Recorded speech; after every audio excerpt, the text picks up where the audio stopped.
Pajisja me kasa fiskale për biznesin në vend nuk i qëndroi afateve të përcaktuara me ligj.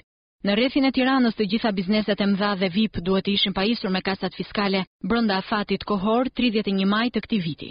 Sipas dhënave të drejtorisë së përgjithshme të tatimeve, numri total i bizneseve të mëdha dhe VIP të regjistruara që përfshihen në këtë skem është 4100, nga të cilët vetëm 2800 tatim pagues i kanë marrë kasat fiskale. Drejtoria e tatimeve deklaron se pjesa tjetër e biznesit që nuk ka respektuar afatet e përcaktuara i është nënshtruar gjobave për mosvendosje. Por edhe për ato biznese që i kanë marrë arkat regjistruese elektronike, nuk kanë munguar rastet kur administratës tatimore i është dashur të ushtrojë presion ligjor për vënie në punë të tyre. Aktualisht janë 5 kompani në treg të autorizuara për shitjen e këtyre pajisjeve.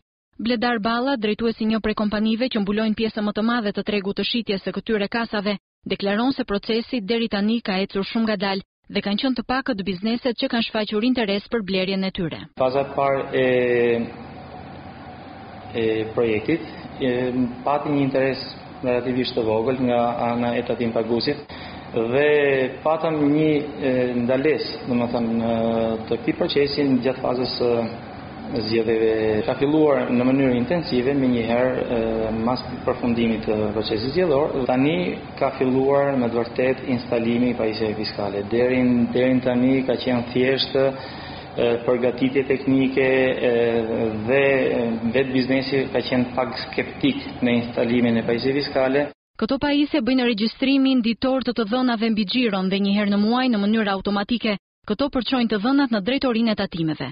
Çmimet për regjistruesit elektronik variojnë nga 270 euro deri në më shumë se 1000 euro në bazë të nivelit të teknologjisë. Është tentativa e tretë që qeveria bën për pajisje me kasa fiskale të biznesit, pas 2 tentativave të dështuara, asaj të vitit 94 dhe asaj të vitit 97.